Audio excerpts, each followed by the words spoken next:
at the allotment today to harvest our chickpeas, which have been growing here for I think about 10 weeks, something like that. I'll have to look back, but as you can see, they've all started flopping over. They've been holding each other up well over the last however months it is, and they have these seed pods on them. That one is actually rattling. So there's all these seed pods which have got drying chickpeas in them. Well, they're all drying, but these are going to be pretty dried. And if we go over here, these chickpeas, as you can see, hopefully, yeah, these are still quite green. So we're going to take all of these out today. They're pretty shallow rooted. Let me just take this one out here. What I have noticed is that some of them have actually just died. So there's this one here, shallow rooted, hardly any root on there, but this one has actually just died. Nothing, well, hardly any chickpeas on there at all, where others have done quite well. So if we just, sorry about the camera work, not as good as Richard, if you just pull this one up,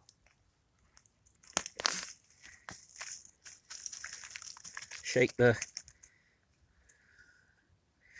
quite a good root system on that, but you can see how shallow it is. That's only about maybe 3 inches deep in root, but they do sort of spread out by about 6 or 8 inches.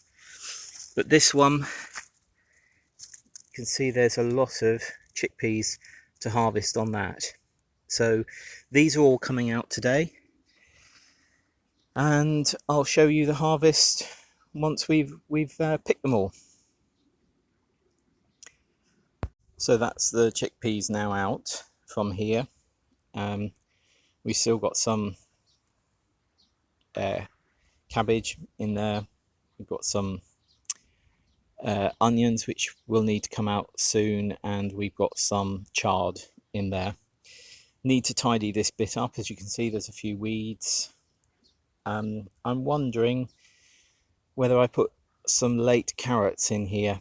I've got some seed left over, and I sort of tend to think that there's no harm in putting carrots in, or maybe even some beetroot. I do have some green manure to go in and some field beans to go in, but that's a bit too early to put those in at the moment. Anyway, I'll have a think on that. So these are now out to the ground, a barrow full of plants. We do know that the most difficult thing is harvesting these little pods. There's going to be one or two chickpeas in each of these pods. All I'll do is separate those into those that are dried and dry them off, and those that are green, and then we'll freeze them.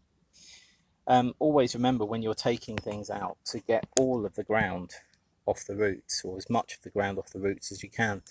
We spend a lot of time as growers tending our soil, and the last thing we want to do is put the soil back into a compost heap. It'll eventually go back, but it's better that it remains on the soil. I think I did notice, if you can see this there, it's not in the sun, there is that's the seed of the chickpea. That's where the chickpea grew from, just here. That's half of the chickpea. So obviously we know the whole plant grows from a small seed, but it's interesting to just remember that when you do harvest. So I think these are quite difficult to pop open, but if I can try and pop one open, we can see what's inside. There we are. There's a fat chickpea. So that's not bad. So that's one in each of these, and there's several hundred of these. So let me just take that out and put it on my hand.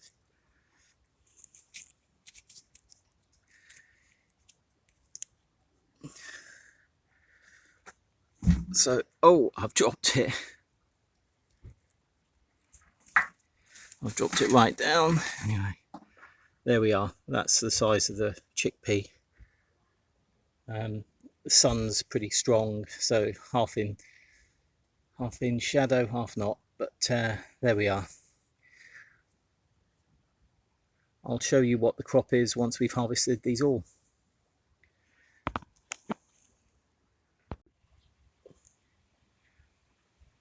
I'm taking the pods off all of these, but what I notice is that some have a fantastic pop sound if they don't have anything in them, and I think this is one.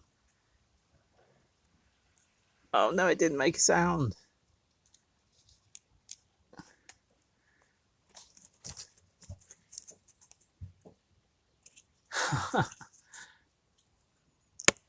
There we are. There's one that made a sound. Let's see if we can find another one. Reminds me of those things that used to get at the seaside that used to make a popping sound. There we are. Do you hear that?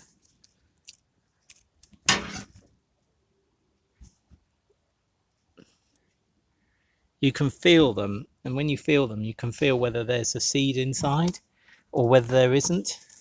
There isn't in this one.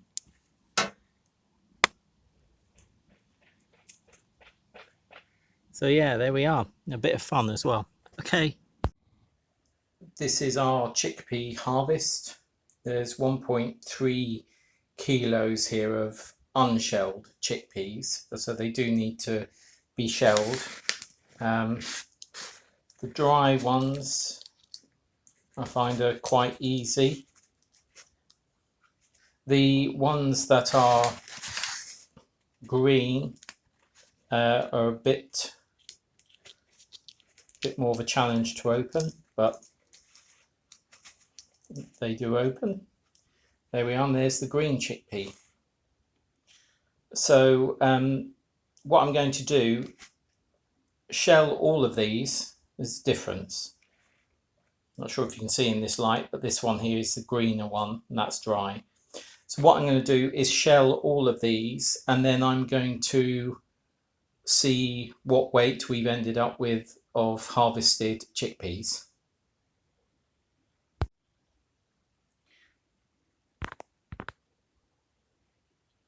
So these are the shelled chickpeas.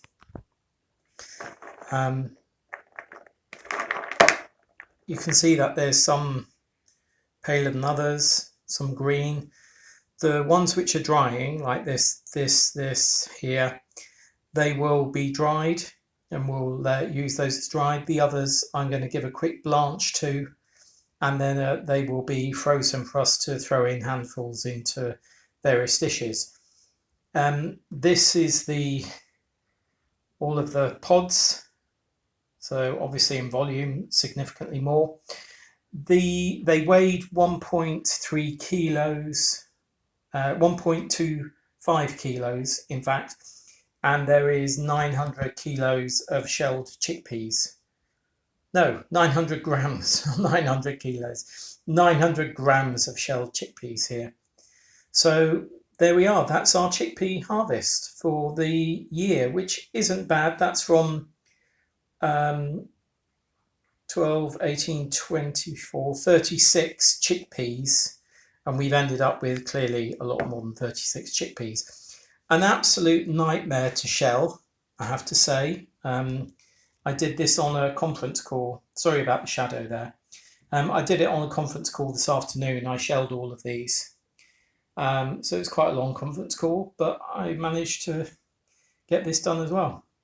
There we are. That's our harvest of chickpeas for the year. Thanks very much for Vivi for giving us the idea. And thanks very much for Vivi for finding a way of getting through a 2-hour conference call usefully. Okay, bye.